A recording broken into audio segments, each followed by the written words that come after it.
يا رحمن ساعدني يا رحمن اشرح صدري قرآن املأ قلبي قرآن واسق حياتي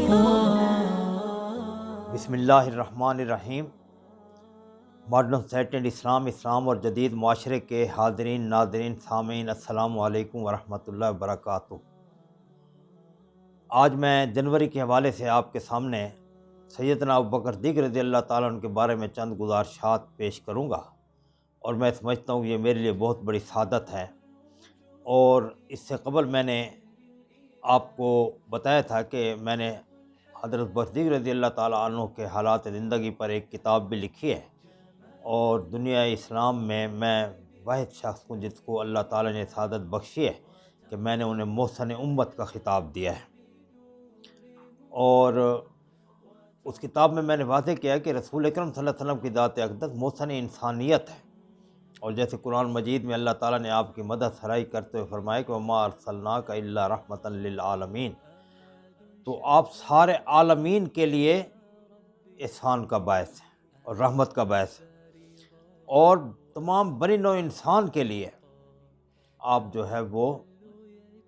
محسن ہیں۔ رسول اکرم صلی اللہ علیہ وسلم کی ذات اقدس جمادات ہیں، نباتات ہیں، اور اس کے علاوہ حیاتیات جو بھی چیزیں ہیں، آپ فرشتے ہیں، جنات ہیں، حجر ہیں، شجر ہیں، جانور ہیں، تمام کے لیے آپ کی ذات اقدس رحمت کا باعث ہے۔ اور بنی نوع انسان، کفار ہیں، مشرک ہیں، یہودی ہیں، عیسائی ہیں، ہندو ہیں، بدھسٹ ہیں، مسلمان ہیں، تمام کے لیے آپ کی ذات جو ہے وہ احسان محسن کا درجہ رکھتی ہے۔ لیکن ابوبکر صدیق رضی اللہ تعالیٰ جو امت مسلمہ کے محسن ہیں، اس لیے میں نے محسن امت کا خطاب دیا، اور یہ کتاب میں نے لکھی۔ اور اس سے قبل میں جنوری 2022 اور مارچ 2022 میں نے 2 لیکچر بھی دیے ہیں پچھلے سال، اور اس میں نے بتایا پہلے لیکچر میں کہ حضرت ابوبکر صدیق رضی اللہ تعالیٰ عنہ کے رسول صلی اللہ علیہ وسلم جب فوت ہو رہے تھے وصال النبی کے موقع پہ 3 عظیم احسانات تھے جو میں نے گنوائے ہیں۔ اور اس کے علاوہ میں نے دوسرے لیکچر میں یہ بات واضح کی ہے کہ حضرت ابوبکر صدیق رضی اللہ تعالیٰ عنہ نے اور کس قسم کے احسانات ہمارے اوپر کیے ہیں، اور اس میں نے صرف ایک احسان ان کا گنوایا، اور وہ تھا رسول اکرم صلی اللہ علیہ وسلم کی میراث کو جو ایک مسئلہ بن چکی تھی، اس مسئلے کو حل کرنے کا احسان امت پر جو ہے آج تھا۔ حضرت ابوبکر صدیق رضی اللہ تعالیٰ عنہ کی ذات اقدس کے یہ احسانات تو ہیں، لیکن آج کا جو میرا ٹاپک ہے وہ یہ ہے، آج کا میرا عنوان یہ ہے کہ مکی دور میں امت مسلمہ پر 2 اہم احسانات حضرت ابوبکر صدیق رضی اللہ تعالیٰ عنہ کے، کیونکہ محسن امت ہیں، محسن امت کی حیثیت سے ہم ان کے 3 ادوار کے احسانات کو قیامت تک یاد رکھیں۔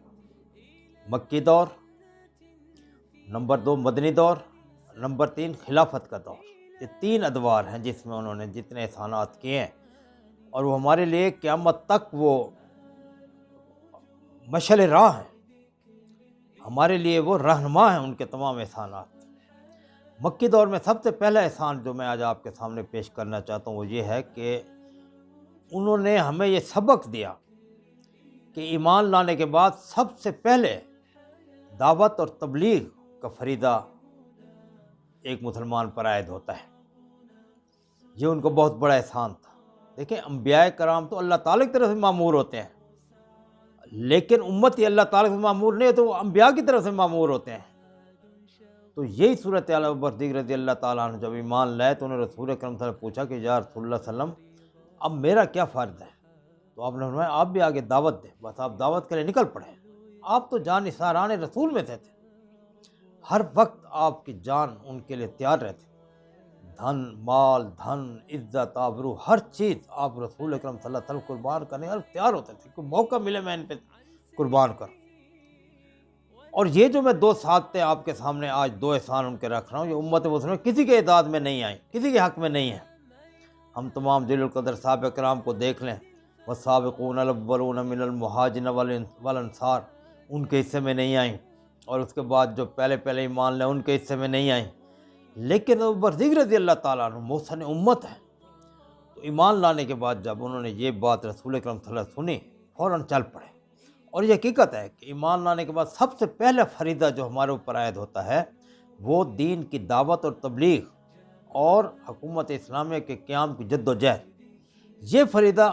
حکومت اسلامیہ کے قیام کی جد و جہد بھی دعوت تبلیغ کا ایک حصہ ہے۔ سب سے پہلے فریضہ ہمارے اوپر یہ عائد ہوتا ہے، نماز بعد میں عائد ہوگی۔ اب مثال کے طور پہ ایک آدمی صبح 8 بجے مسلمان ہوا ہے آج کل کے دور میں، تو 12:30 بجے ظہر کی اذان ہوگی، اس وقت نماز فرض ہوگی۔ لیکن 8:30 سے لے کے 4:30 گھنٹے اس پہ جو پہلا فریضہ اس پہ عائد ہوگا، اور جس فریضے کو اس نے سر انجام دینا ہے وہ دعوت و تبلیغ کا فریضہ ہے۔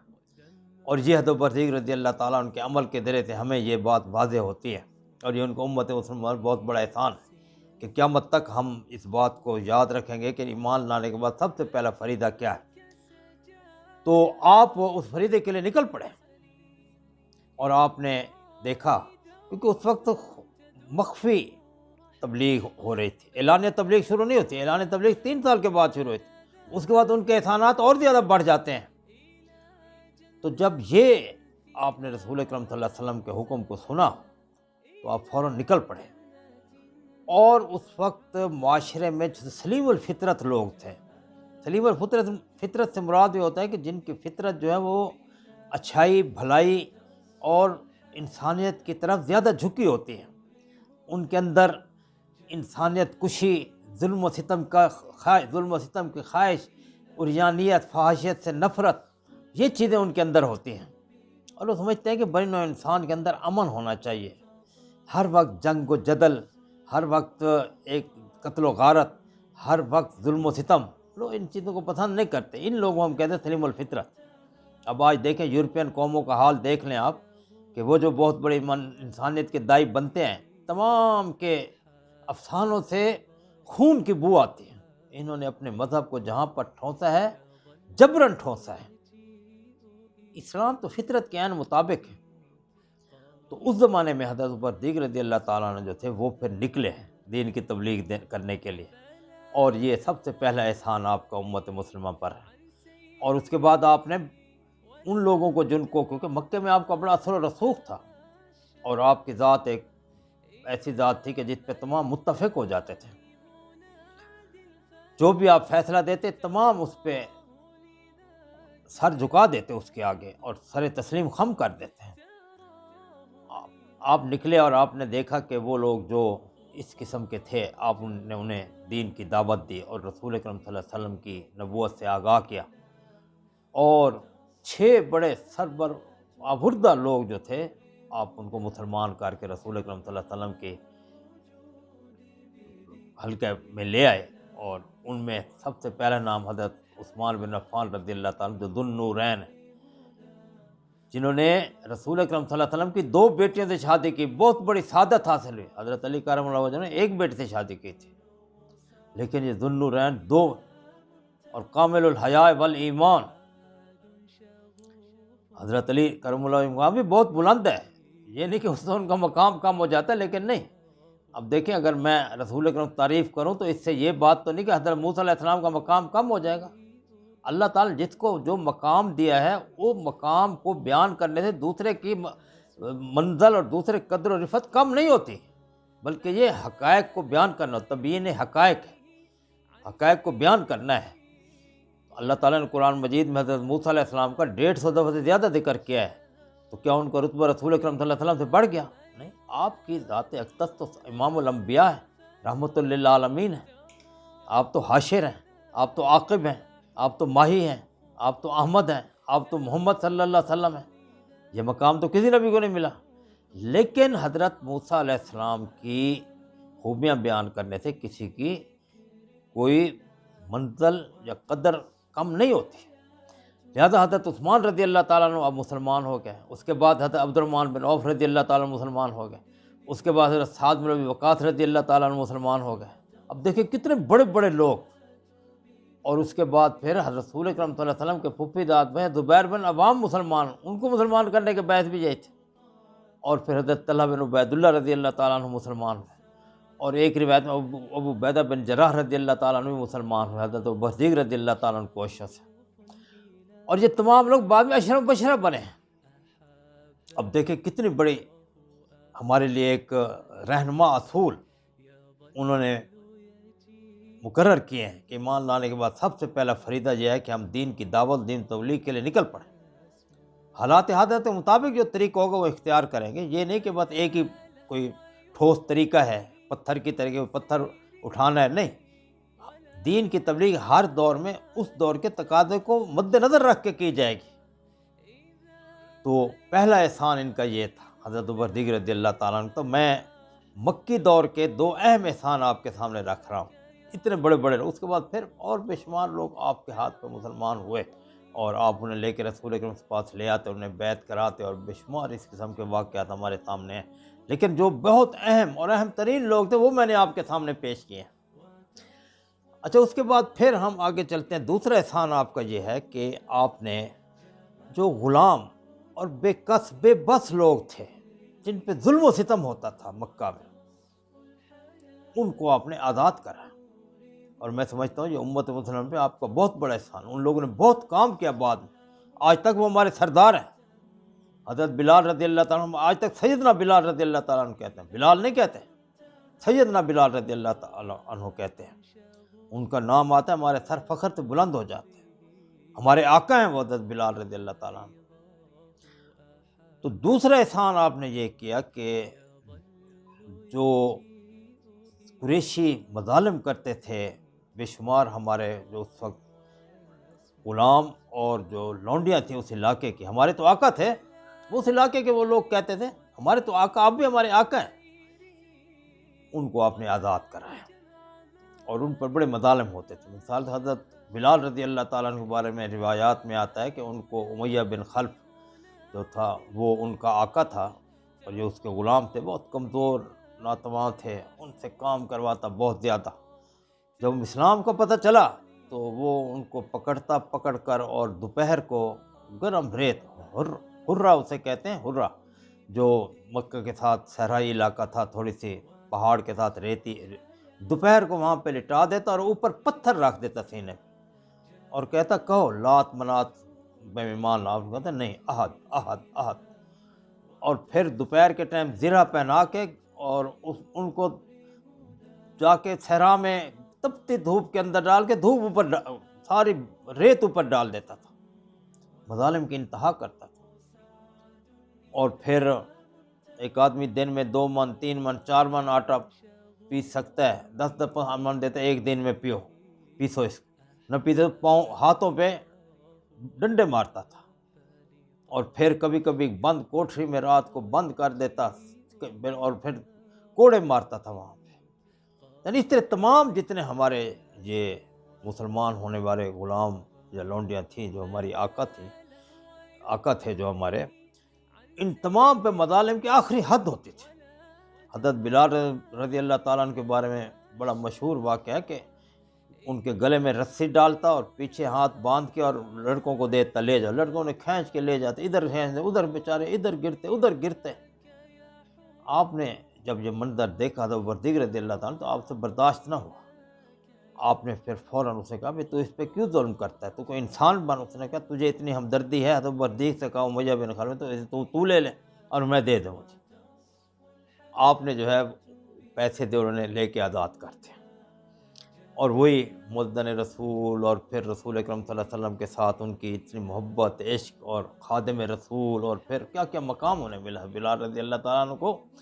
کہ رسول اکرم صلی اللہ علیہ وسلم جب معراج کی رات جنت میں گئے تو دیکھا تو آگے رسول اکرم صلی اللہ علیہ وسلم کے آگے کوئی کسی کے چلنے کی آواز آ رہی تھی۔ آپ بڑے حیران ہوئے، آپ نے غور سے کہا یہ تو حضرت بلال کے چلنے کی آواز آ رہی ہے۔ تو واپس آپ نے پوچھا بلال تم تو ہم سے بھی آگے نکل گئے، کیا مسئلہ ہے؟ تو کہا مجھے اور تو کچھ نہیں یاد، مجھے یہ کرتا ہوں میں جب وضو کرتا ہوں تو 2 رکعت تحیۃ الوضو پڑھ لیتا ہوں، شاید اس وجہ سے اللہ تعالیٰ نے مجھے آپ کے ساتھ جنت میں معراج کے موقع پر بھی میری آواز آپ کو سنا دی۔ یعنی اتنے لوگ تھے سابقون الاولون جنہیں ہم کہتے ہیں۔ قرآن مجید میں اللہ تعالیٰ نے فرمایا والسابقون الاولون من المہاجرین والانصار والذین اتبعوہم بإحسان رضی اللہ عنہم ورضوا عنہ، اللہ تعالیٰ ان سے راضی ہو، اللہ تعالیٰ سے راضی ہے۔ وعد لہم جنات تجری تحتہم الانہار،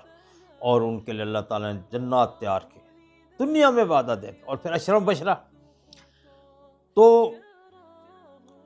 حضرت ان جیسے غلاموں کو آپ نے اپنی جیب خاص سے آزاد کیا۔ اب میں یہاں یہ نقطہ آپ کے سامنے رکھتا ہوں، یہ مقام کسی صحابی کو نہیں مل سکا، اور آپ مکہ دور کا سارا مطالعہ کر لیں، مدینے کے دور کا یہ رتبہ بلند جسے ملا سو مل گیا، ہر مدعی کے واسطے دار و رسن کہاں۔ تو ساری آپ تاریخ اسلام اٹھا کے دیکھ لیں، کسی کو یہ مقام نہیں ملا کہ اس نے اتنے بڑے بڑے لوگوں کو آزاد کیا۔ تو حضرت بلال رضی اللہ تعالیٰ کو آپ نے آزاد کیا، ان کی والدہ تھی حضرت حمامہ، ان پہ بڑا ان کو لے کے آزاد کیا۔ اس کے بعد عامر بن فہیرہ تھے، ان کو آپ نے آزاد کیا ہے۔ عامر بن فہیرہ وہی تھا جو میرا اپنا سفر ہجرت میں اونٹ لے کے آپ کا آگے چل رہے تھے، مقام دیکھیں۔ تو ان کو آپ نے آزاد کرایا۔ اس کے بعد ایک حضرت لبینہ تھی، ان کو آزاد کرایا۔ اس طرح 9 آدمی آپ نے آزاد کرائے، اور پھر وہ ان آدمیوں نے دین کے لیے بڑا کام کیا، اور دین ان کی وجہ سے بڑا کہاں تک پہنچا۔ تو حضرت ابوبکر صدیق رضی اللہ تعالیٰ عنہ کا یہ جو احسان ہے کہ انہوں نے 9 غلاموں کو آزاد کرایا، اور اس کے بعد مکے کی فضا بدل گئی۔ پھر اس کے بعد وہ دور شروع ہوا کہ جس میں ایسا ایسا دین غالب ہوتا گیا، اور مکے میں بھی پھیلتا گیا اور سارا چلتا گیا، کیونکہ اتنے بڑے بڑے سربردہ بڑے بڑے جو لوگ تھے مسلمان ہوئے، حضرت عثمان رضی اللہ تعالیٰ عنہ، حضرت عبیدہ بن جراح رضی اللہ تعالیٰ عنہ، حضرت عبدالرحمن بن عوف رضی اللہ تعالیٰ عنہ، حضرت زبیر بن عوام رضی اللہ تعالیٰ عنہ، حضرت عبیدہ بن جراح رضی اللہ تعالیٰ عنہ، حضرت طلحہ بن عبید اللہ رضی اللہ تعالیٰ عنہ۔ تو ان کی وجہ سے پھر اسلام پھیلنا شروع ہوا۔ اب یہاں پہ آپ یہ نقطہ بھی ذہن میں رکھیں کہ ایک آدمی جو نیک کام کرتا ہے اس کا اجر اس سے ملتا ہے، اور قیامت تک جب وہ اجر چلتا رہے گا تو اس قیامت تک وہ نیک کام چلتا رہے، اس کا حصہ بھی اس میں ملتا رہے گا۔ حدیث شریف من سن سنتا حسنۃ فلہ اجرھا اجر من عمل علیہا حتی الی یوم القیامہ۔ اس طریقے سے برا کام ہے تو آپ نے فرمایا کہ قابیل جو ہے، جس نے حضرت حابیل کو قتل کیا تھا، بلکہ شہید کیا تھا،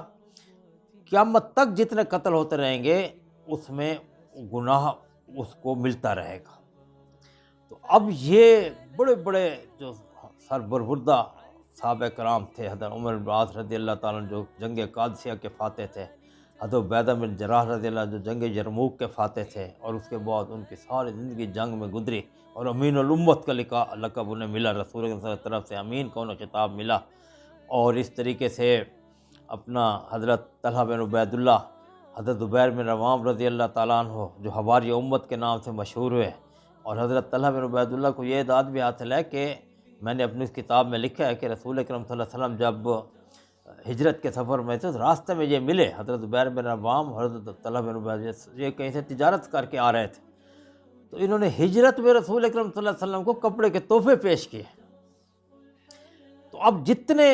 یہ لوگ مسلمان ہوئے، ہمارے صحابہ کرام ہمارے لیے بہت بڑی عظمت کا باعث، ہمارے لیے ایک لازوال سرمایہ، جتنے عمل کریں گے ان میں ابوبکر صدیق رضی اللہ تعالیٰ حصہ نکلتا چلا جائے گا، قیامت تک نکلتا چلا جائے گا۔ اور پھر یہ جو غلام آزاد ہوئے، انہوں نے جتنے کارہائے ان میں بھی ان کا حصہ نکلتا چلا جائے گا۔ تو یہ 2 چیزیں تھیں جو میں آج کے سامنے رکھنا چاہتا تھا، کہ آج بھی حضرت ابوبکر صدیق رضی اللہ تعالیٰ کی یہ بات ہمارے لیے مشعل راہ ہے کہ جب بھی کوئی مسلمان ہو تو اسلام لانے کے بعد سب سے پہلے فریضہ جو اس پہ عائد ہوتا ہے وہ تبلیغ دین، دعوت دین، اور اسلامی نظام کو نافذ کرنے، حکومتی سطح پر نافذ کرنے کے لیے جد و جہد کا آغاز۔ یہ چیزیں جو ہیں یہ پہلا فریضہ ہمارے، نماز، روزہ، زکوٰۃ، یہ بعد میں ہمارے اوپر، لیکن پہلے یہ فریضہ ہمارے اوپر ہوگا۔ تو اس کا سبق ہمیں عملی سبق جو ہے، دیکھیں میں نے پہلے یہ نقطہ آپ کے سامنے رکھے، انبیاء تو من جانب اللہ مامور ہوتے ہیں، انہوں نے تو تبلیغ کرنی ہے، لیکن امت کیا طریقہ اختیار کرے، وہ رسول اکرم صلی اللہ علیہ وسلم کی ہدایت کے مطابق سب سے پہلے ابوبکر صدیق رضی اللہ تعالیٰ ہمیں واضح کر کے ہمارے اوپر یہ احسان کیا۔ اور اس کے بعد دوسری چیز جو ہمارے سامنے وہ ہے سختی اور بے کس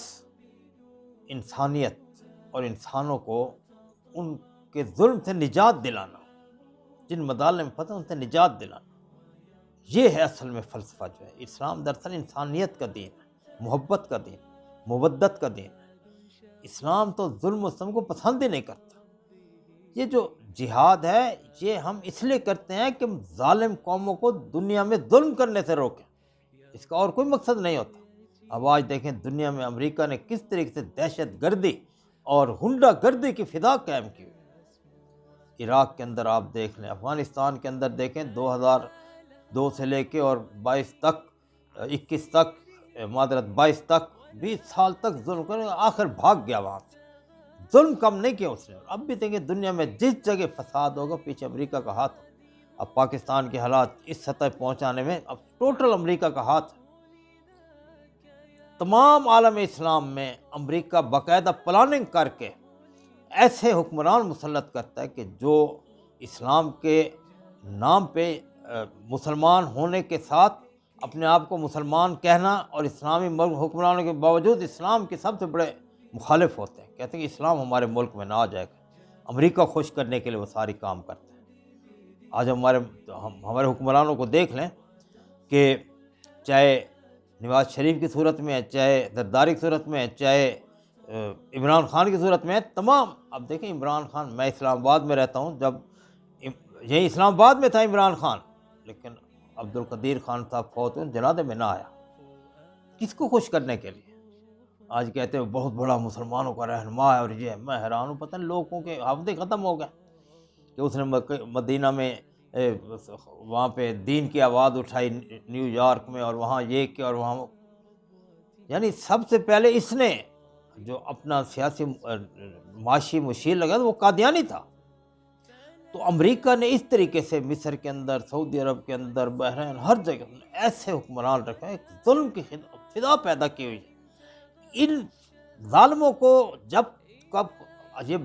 اپنا لاتوں کے بہت باتوں سے نہیں مانتے، ان ظالموں کے ظلم سے دنیا کو بچانے کے لیے جہاد ہے، قتال ہے۔ ورنہ اسلام تو قتال کو پسند نہیں کرتا، جہاد کو پسند نہیں کرتا۔